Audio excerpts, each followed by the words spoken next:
Welcome to today's episode of Pulse of Wisdom that are building and defending the family of God. Our title for today's Pulse of Wisdom is Part 2 in the series, How to Make Great Impact in the Year 2024. We'll carry on from where we left off yesterday, and a major verse yesterday, which you also use a lot as we go through the series, Luke chapter 14, verse 28. In the New Living Translation, it's written, "But don't begin until you count the cost. For who would begin construction of a building without first calculating the cost to see if there's enough money to finish it?" This is amazing. Well, yesterday we looked in great depth on the importance of vision and the importance of having a vision statement. It's quite important. And of course, the vision statement, we did that in great detail yesterday. Now, today we're dealing with something that's very important as well. For you to have great impact in the year 2024, is you need to do what is famously known as a SWOT analysis, SWOT, SWOT analysis, with the letters standing for strengths, weaknesses, opportunities, and threats. You need to look at, when you're embarking on anything, you need to ask yourself, look at things. What are my strengths? What are my weaknesses? These are things that are very important. You need to ask, those are very important questions. And you need to know what are the answers to that? What are the opportunities? What are the threats? We looked at, the verse was telling us about what you do in building the house. So we looked at the vision. Now, you have the vision for the house. But now, if you want to embark on the building project, you got to look at various factors. What are my strengths? Hallelujah.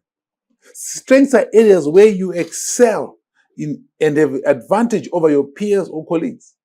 See, strengths, you excel, you have advantages over your peers or colleagues, whoever else is there. So ask yourself, as I am bound, what are my strengths? You want to be honest with yourselves. What are my strengths? It's very important to know your strengths. I famously had a statement, somebody said, people, if you want to get better, you'll be amazed. Each one of us has been gifted by God. There's at least one area God has gifted you. If only that area where God has gifted you is a strength for you. It's a strength for you. The gift of God cannot be taken away from you. So that gift that God has given you is your strength. If only you would work on improving that strength that gift God has given you, you'll be amazed.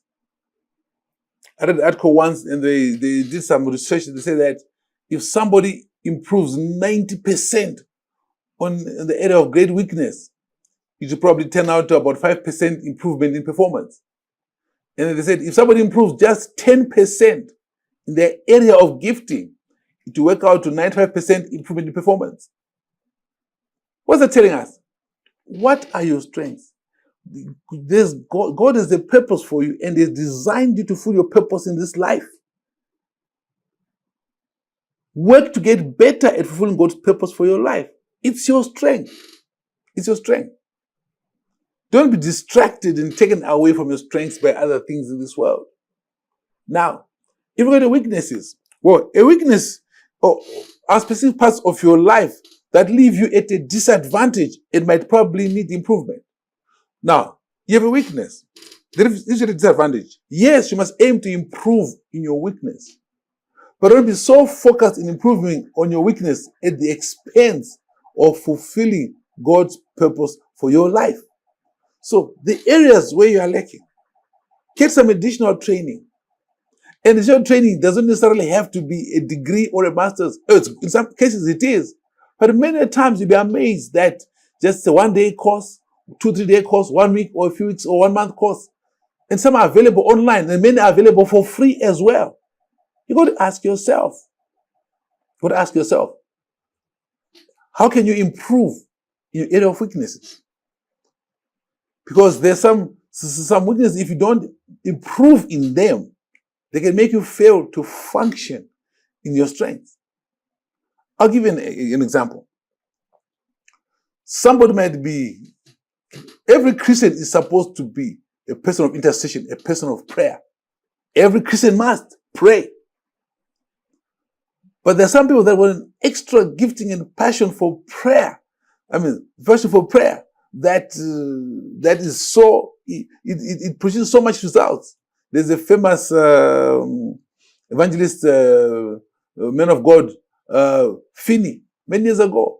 And he famously talked about how important it was for prayer to be a part of your life. And he had some people that used to intercede for him as well. And it was also known that when he came into a place, even though he was an evangelist, he came into a place and he prayed. Even the bars would empty. You understand? The bars would empty. That's how powerful he was. All right? So prayer, he was very passionate in that. But then you can have some people, they might not pray at that same level. But as a Christian, you must pray. You have time to pray. Remember Jesus, when he was, Jesus prayed a lot. He prayed a lot. And when he was facing crucifixion, what did he do? Just for his crucifixion, he took his disciples, the senior disciples, Peter, James, and John, and said, come with me, come and pray. And he took them to a mountain to pray, and he left them at a place, and he went away to pray for about an hour. He asked them to pray for an hour. And they slept. 3 times they slept, they didn't pray. And Jesus put out, he wasn't expecting them to pray as he often and as much as he prayed, but he expected them to pray. Jesus one time prayed all night just to choose the 12 apostles. Now, on this occasion, for his arrest and crucifixion, he wanted Peter, James, and John to pray with him for just 1 hour, 3 times, for a total of 3 hours. And they didn't pray. And what happened to them? They fell into temptation. Because they just said, people fall into temptation because they don't pray. Just said, pray so that you don't fall into temptation. So you understand that now. So you got to look at what are your weaknesses? And work on improving them. I would say to you, prayer is a must for every Christian. But there's a level that God wants you to pray at. It's an effective level. It's very important. It's very, very important that you got to ask yourself, what level are you praying at? Everyone must pray. Hallelujah. And as you pray, it will help you to make your gift that was given you flourish and produce tremendous results and have impact. You'll be impactful. Without prayer, you will not have impact, no matter how gifted you are. So you want to have impact 2024. Yes, focus on your strengths. Yes, it's important to pray. Well, we'll end here for today. I encourage you to invite other people to make sure you take them to this coming weekend Sunday service. There'll be phenomenal in all branches of West Assembly. Hallelujah. And others throughout the world. And everyone that's connected to us in this broadcast. Be people that will evangelize souls, win souls, and take first timers to church. And we follow up others might have started going to church. Thank you for watching. God bless you.